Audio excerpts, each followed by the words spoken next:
तो आज हम स्टार्ट करेंगे class 12 physics chapter 1 electrostatic unit का, जिसका नाम है इलेक्ट्रिक चार्ज एंड फील्ड।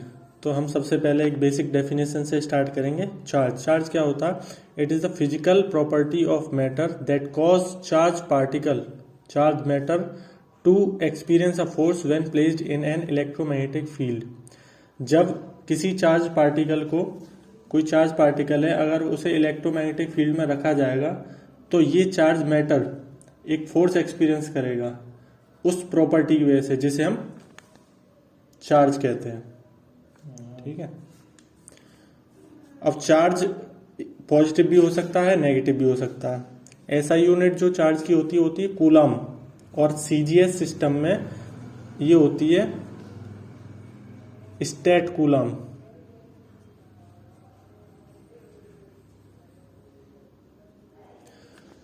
और कोई ऑब्जेक्ट बिना चार्ज के है, उस पर कोई चार्ज नहीं है, तो उसे बोलते हैं न्यूट्रल। अब हम बात करेंगे प्रॉपर्टीज ऑफ चार्ज की क्या प्रॉपर्टीज होती हैं। दो तरह के चार्ज होते हैं, मैंने बताया था, एक पॉजिटिव चार्ज होता है, एक नेगेटिव चार्ज होता है। तो जो चार्जेस होते हैं, अगर सेम चार्ज हैं, लाइक चार्ज हैं, वो एक दूसरे को रिपेल करेंगे। अनलाइक चार्जेस अट्रैक्ट करेंगे एक दूसरे को। जो टोटल चार्ज है यूनिवर्स का, वो कंजर्व रहता है, ना वो कम होगा ना ज्यादा होगा। चार्ज की एडिटिव प्रॉपर्टी होती है, मतलब चार्ज को जोड़ा जा सकता है। और टोटल चार्ज एक बॉडी का क्वांटाइज्ड होता है। मतलब क्या है इसका, कि जो एलिमेंट्री चार्ज है, जो एक इलेक्ट्रॉन के ऊपर चार्ज है 1.6 इंटू 10⁻⁻19 कूलम, उसका इंटीग्रल मल्टीपल होगा, या तो फिर ये होगा, या इसका दुगना होगा, या तिगना होगा, n नंबर ऑफ टाइम्स, कितना भी हो सकता है। इस प्रोसेस को बोलते हैं क्वांटाइजेशन ऑफ चार्ज। इसका फॉर्मूला होता है Q = NE, जहां पे Q हमारा चार्ज ऑन बॉडी है, जो टोटल चार्ज आएगा। N है यहाँ पर नंबर ऑफ इलेक्ट्रॉन, कितने इलेक्ट्रॉन्स हैं उसमें, और E का मतलब है चार्ज ऑन वन इलेक्ट्रॉन, जो होता है 1.6 इंटू 10⁻⁻19 कूलम। अब हम बात करेंगे कूलम्स लॉ। कूलम्स लॉ जो सबसे ज्यादा इंपॉर्टेंट है इस चैप्टर का।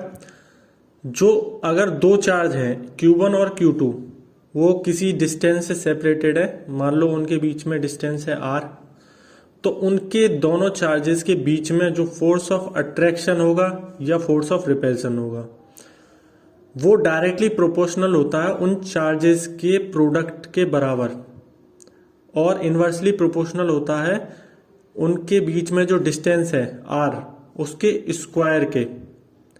तो F is proportional to Q1 Q2 upon R² हो जाएगा। जब हम प्रोपोर्शनलिटी साइन हटाएंगे तो हमारा प्रोपोर्शनलिटी कांस्टेंट आ जाता है, जिसे बोलते हैं हम K, और K की वैल्यू इस लॉ में होती है 1/4πε0। ठीक है। जहां पे जो ε0 है वो होता है परमिटिविटी ऑफ फ्री स्पेस। ठीक है। और जो ε0 की वैल्यू होती है वो होती है 8.85 इंटू 10⁻⁻12 कूलम स्क्वायर पर न्यूटन मीटर स्क्वायर। अगर हमें सीधा ही इस पूरे कांस्टेंट का वैल्यू रखना है तो वो हो जाएगा 9 इंटू 10⁻9 न्यूटन मीटर स्क्वायर पर कूलम स्क्वायर। अब हम बात करेंगे electric force between two charges. जो चार्जेस हमने पहले लिए थे Q1 Q2, और उनके बीच में R डिस्टेंस था, उसी से फोर्स का फॉर्मूला बना है हमारा 1/4πε Q1 Q2 अपॉन R²। जो एप्सिलॉन होता है वो परमिटिविटी ऑफ मीडियम है। हमने पहले बात करी थी परमिटिविटी ऑफ फ्री स्पेस, जो कि होता है ε0। तो ε0 में अगर डाइलेक्ट्रिक कांस्टेंट K की अगर मल्टीप्लाई कर दी जाए तो हमारा बन जाता है एप्सिलॉन, अगर किसी मीडियम की बात कर रहे हैं तो फ्री स्पेस के लिए K की वैल्यू, जो डाइलेक्ट्रिक कांस्टेंट है, उसकी वैल्यू 1 होती है। तो हमारा जो फॉर्मूला बन जाता है फ्री स्पेस के लिए वो होता है F = 1/4πε0 Q1 Q2 upon R²। अब हम बात करेंगे चार्ज डिस्ट्रीब्यूशन की। चार्ज किस तरह से किसी मैटर में, किसी बॉडी में किस तरह से डिस्ट्रीब्यूट होता है। तो सबसे पहले बात करते हैं हम लीनियर चार्ज डेंसिटी की, या फिर डिस्ट्रीब्यूशन। तो जो टोटल चार्ज है बॉडी का, वो यूनिफॉर्मली डिस्ट्रीब्यूटेड होगा in the wire according to length के अकॉर्डिंग वो पूरी बॉडी में, पूरे वायर में डिस्ट्रीब्यूटेड होगा। इसका जो Q है चार्ज वो प्रोपोर्शनल होता है L की लेंथ वाइज। तो Q इक्वल्स टू, जब प्रोपोर्शनलिटी साइन हटाएंगे हम तो वो लैम्डा आ जाएगा, और लैम्डा इक्वल्स टू हो जाएगा Q अपॉन L। लैम्डा यहाँ पर है coefficient of linear charge distribution और डेंसिटी। तो इस हिसाब से यूनिट ऑफ लैम्डा हो जाएगी चार्ज अपॉन लेंथ, तो कूलम पर मीटर। इसके बाद हम बात करेंगे सरफेस चार्ज डिस्ट्रीब्यूशन की। जिस तरह से हमारा linear charge distribution length wise distributed था, उसी तरह से जो टोटल चार्ज डिस्ट्रीब्यूशन होगा वो अकॉर्डिंग टू एरिया होगा। Q is directly proportional to S। S यहाँ पर सरफेस एरिया को रेफर किया गया है, तो प्रोपोर्शनलिटी साइन हटाएंगे तो हमारा आ जाएगा sigma. Q equals to sigma S, जहां पर सिग्मा जो है हमारा वो coefficient of surface charge density है। इस हिसाब से जो सिग्मा की वैल्यू होगी, जो सिग्मा की यूनिट होगी वो होगी कूलम पर मीटर स्क्वायर। इसके बाद हम बात करेंगे वॉल्यूम चार्ज डिस्ट्रीब्यूशन का।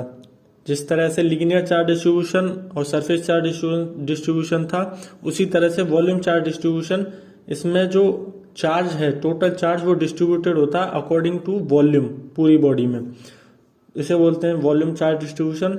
यहाँ पर Q is directly proportional to volume होगा V, और प्रोपोर्शनलिटी साइन हटाएंगे तो हमारा आ जाएगा रो, जो कि रो है coefficient of volume charge distribution. इस हिसाब से जो रो की जो यूनिट होगी वो हो जाएगी चार्ज अपॉन वॉल्यूम, तो कूलम पर मीटर क्यूब। पहले हमने बात करी लीनियर चार्ज डिस्ट्रीब्यूशन की, तो उसके लिए हमारा फोर्स क्या लगेगा। तो मान लो कोई वायर है, suppose this is a wire, ये L लेंथ की वायर है, तो इसका एक छोटा सा पार्ट जिसे हम DL बोलेंगे और जो चार्ज है वो Q है, और इस लेंथ ऑफ वायर में एक छोटा पार्ट, और ये जो चार्ज होगा और इस चार्ज के बीच का डिस्टेंस होगा R। तो उस हिसाब से जो स्मॉल फोर्स होगा जो लगेगा इस वायर के इस पॉइंट पे, वो हो जाएगा 1/4πε0 Q इंटू DQ, क्योंकि ये जो चार्ज है वो DQ है, यहाँ पर जो चार्ज है, और ये Q है, तो दोनों चार्जेस हो गए, ये इनका प्रोडक्ट हो गया अपॉन R², जो इनके बीच का डिस्टेंस हो गया। फिर आगे लिखेंगे हम DF इक्वल्स टू 1/4πε0 Q। अब DQ की जगह जब हमने लीनियर चार्ज डेंसिटी पढ़ाई थी तो हमने बताया था lambda equals to Q upon L, तो इस हिसाब से Q हो जाएगा लैम्डा L, और DQ अगर स्मॉल पार्ट है चार्ज का तो DQ लैम्डा DL। इस तरह से ये DQ की जगह लैम्डा DL आ जाएगा। तो यहाँ पर DQ की जगह लैम्डा DL आ गया है, बाकी सब सेम है।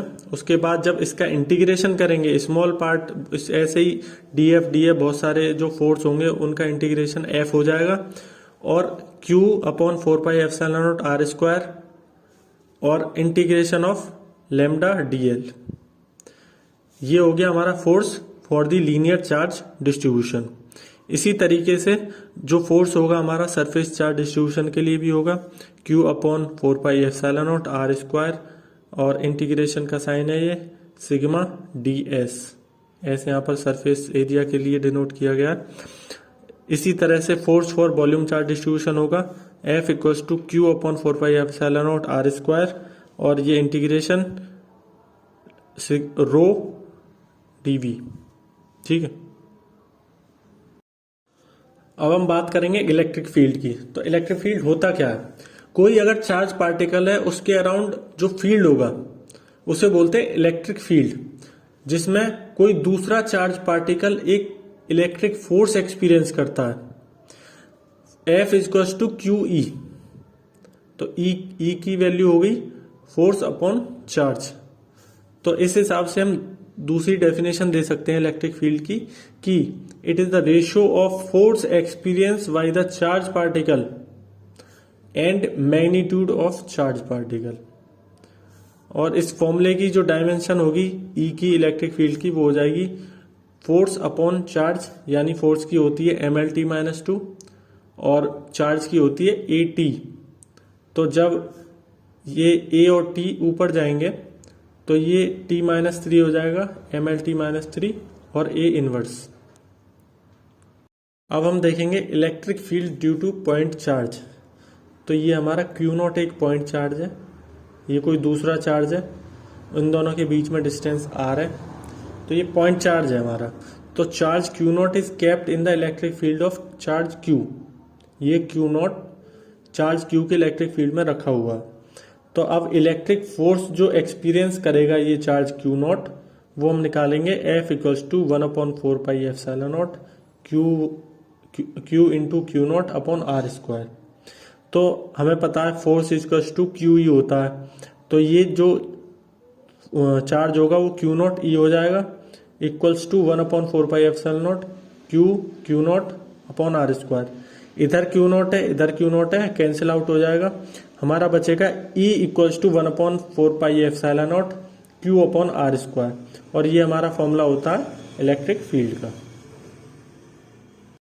तो अब हम पढ़ेंगे इलेक्ट्रिक फील्ड लाइंस। अब जो इलेक्ट्रिक फील्ड की डायरेक्शन होती है वो हमेशा अवे फ्रॉम पॉजिटिव चार्ज होती है और टुवर्ड्स नेगेटिव चार्ज होती है। और this point to be noted कि static charge only produce electric field, magnetic field produce नहीं करता है। स्टैटिक चार्ज केवल इलेक्ट्रिक फील्ड प्रोड्यूस करता है। अब आते हैं इलेक्ट्रिक फील्ड लाइंस क्या होती है।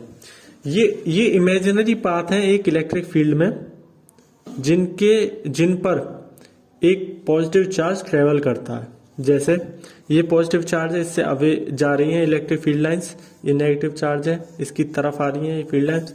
देख इस तरह से ये पॉजिटिव चार्ज से नेगेटिव चार्ज की तरफ जा रही है। अब इलेक्ट्रिक फील्ड लाइंस की कुछ प्रॉपर्टीज होती हैं। सबसे पहली प्रॉपर्टी है कि इलेक्ट्रिक फील्ड लाइंस हमेशा पॉजिटिव चार्ज से ओरिजिनेट होंगी और नेगेटिव चार्ज पे टर्मिनेट होंगी। उसके बाद ये कंटिन्यूअस पाथ बनाती हैं, जैसे कि हमने यहाँ पर दिखाया था आपको, ये कंटिन्यूअस पाथ है। And electric field lines contract longitudinally. देखिए किस तरह से ये लॉन्गिट्यूडनली कॉन्ट्रैक्ट हो रही हैं, जैसे जैसे ये नीचे बढ़ती जाएंगी इसी तरह से कॉन्ट्रैक्ट होंगी। इसके बाद जो चौथा जो प्रॉपर्टी है इसका वो है कि कोई भी इलेक्ट्रिक फील्ड लाइन पे टेंजेंट खींची जाएगी तो वो उस इलेक्ट्रिक फील्ड की डायरेक्शन बताएगी।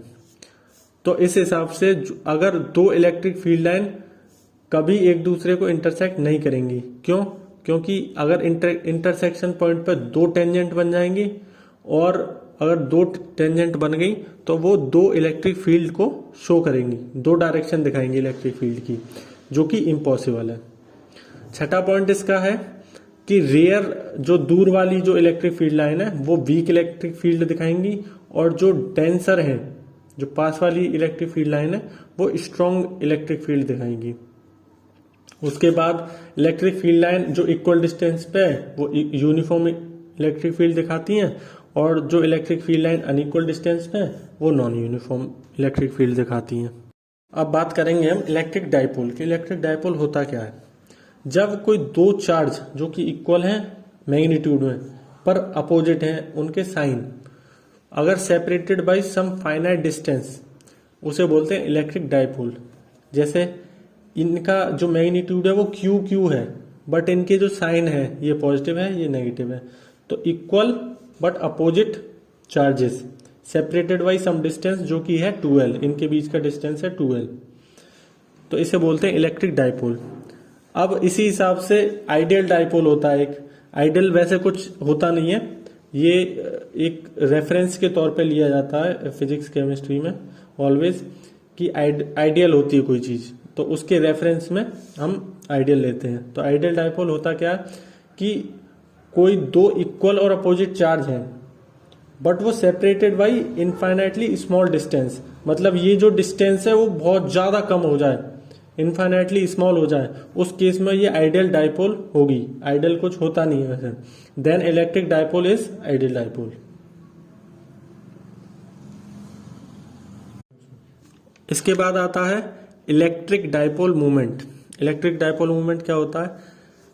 वन ऑफ द चार्ज, उसका मैग्नीट्यूड और चार्जेस के बीच का डिस्टेंस, उन दोनों का जो प्रोडक्ट होगा उसे बोलते हैं इलेक्ट्रिक डाइपोल मूवमेंट। जैसे ये Q है एक चार्ज का मैग्नीट्यूड, और 2L उन दोनों के बीच का डिस्टेंस था। P से इलेक्ट्रिक डाइपोल मोमेंट को शो करते हैं, P vector equals to 2QL, इसकी वैल्यू हो गई, और इसकी यूनिट होगी कूलाम मीटर। क्यों? क्योंकि चार्ज की यूनिट हो गई कूलाम और जो L है उसकी मीटर हो गई, और डायरेक्शन हमेशा इसकी नेगेटिव टू पॉजिटिव होगी।